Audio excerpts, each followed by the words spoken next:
Before we start coding, here's the racing game we'll be building today using Python and Pygame. It features a moving road, player controls, enemy vehicles, collision detection, scoring, and much more. Let's build it step by step. First, let's create the game window. We import Pygame, initialize it, and create a window with a width of 500 pixels and a height of 700 pixels. This will be the foundation of our game. Next, we'll add a simple green background.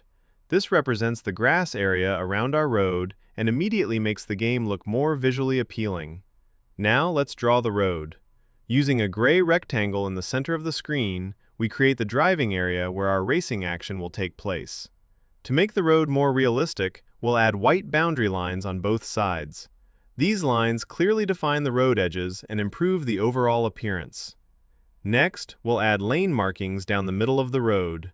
These dashed white lines help create the feeling of a real highway. Now comes the fun part. By moving the lane markings downward continuously, we create the illusion that the car is moving forward at speed. Let's add the player's car. For now, we're using a simple rectangle, but later we can replace it with a detailed car graphic or image. Using the keyboard arrow keys, we can now move the car left and right. This gives the player control and makes the game interactive. To create a challenge, we'll add an enemy car that moves down the screen. This is the beginning of the actual gameplay mechanics. And just like that, we already have the foundation of a racing game. The road is moving, the player can steer, and enemy traffic is appearing on screen.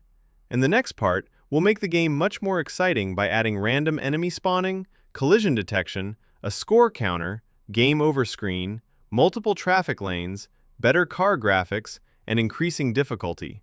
So make sure to subscribe and stay tuned for part 2.